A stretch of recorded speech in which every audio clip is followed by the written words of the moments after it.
Welcome to the December edition of the Freight Loop by Drewry. I'm Simon Heaney and I'm joined here by Kelly Buckley, Principal Consultant with our Supply Chain Advisors team. And today we're going to dust off the crystal ball and take a forward look at what to expect in the container shipping market in 2024. So, Kelly, what's uppermost in the minds of our shipper clients for next year?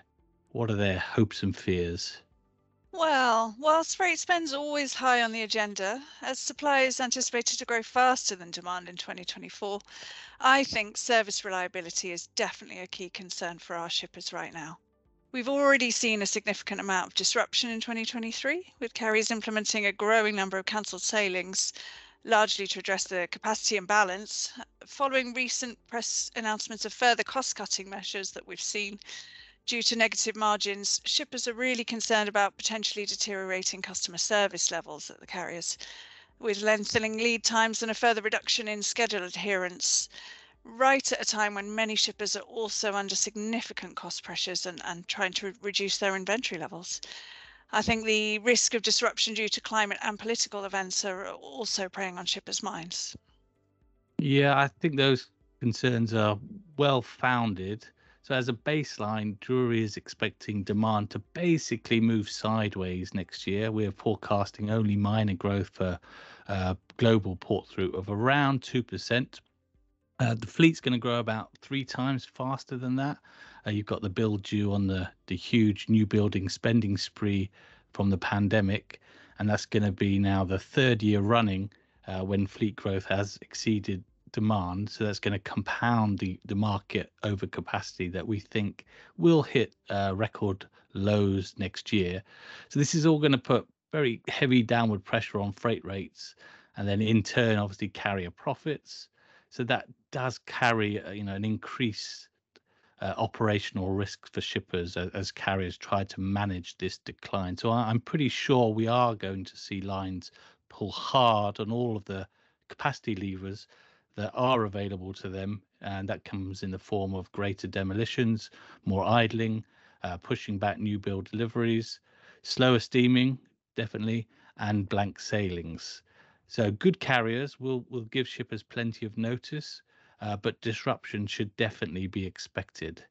And with that in mind, what's the expectation among shippers as they start contract negotiations? So in the third quarter edition of the forecaster, we predicted that average global rates, that's spot and contract combined, are going to drop by a third in 2024. But what do shippers think? Well, many of the cargo owners that I speak to are really uncertain about their own demand outlook in 2024, especially given the challenging global economic outlook. And really, I think they're feeling cautious about overcommitting in this cycle. Whilst they do want reliable service, companies are increasingly more cost conscious as well, despite seeing significant reductions in freight spend for 2023. And whilst many global shippers generally do prefer price stability, they will also need some financial incentive to lock volumes into contracts next year. With carriers struggling to achieve sustained increases in the spot market, many key markets, there will be pressure for further savings, I think, in the contract space, at least for the major east-west trade routes. Yeah, I mean, other analysts I've seen seem to be talking up the market and saying that carriers aren't going to allow rates to fall further next year. But I just can't see where their supporting evidence comes from. If carriers had such powers to be able to dictate rates, wouldn't they be doing it already? So I'm going to stick with our prediction for lower rates next year because aside from another black swan event, I really don't see that many drivers for higher prices. So yes, carriers will be reducing supply, but far too much is required to get anywhere close to a balanced market in our view. One inflationary driver will be the introduction next year of shipping into the European Union's emission trading scheme. And how has that been received so far? Well, I think it's fair to say this will be a learning curve for everyone. Each carrier has to make their own independent calculation of the potential ETS charges.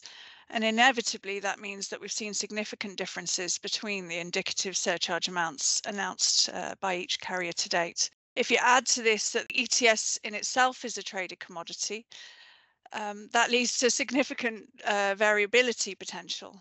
Some carriers we see are also offering green fuel programs, which come with their own additional costs, but then exempt shippers from ETS charges. I think the majority of shippers would like to see transparency in charges and also have predictability in their freight spend. And they're keen to understand both the methodology and potential variance in the charges.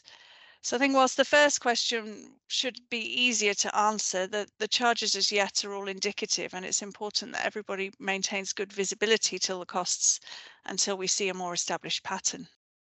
Yeah, there's definitely a lot of regulatory change coming next year. So, as well as the ETS, we're also going to see ships get their first grades from the carbon intensity indicator scheme. And obviously, in April, lines are going to lose their consortia block exemption that they've had for a number of years. So, it's quite a lot happening all at once. But in our view, none, and even together, none of it should materially change the status quo.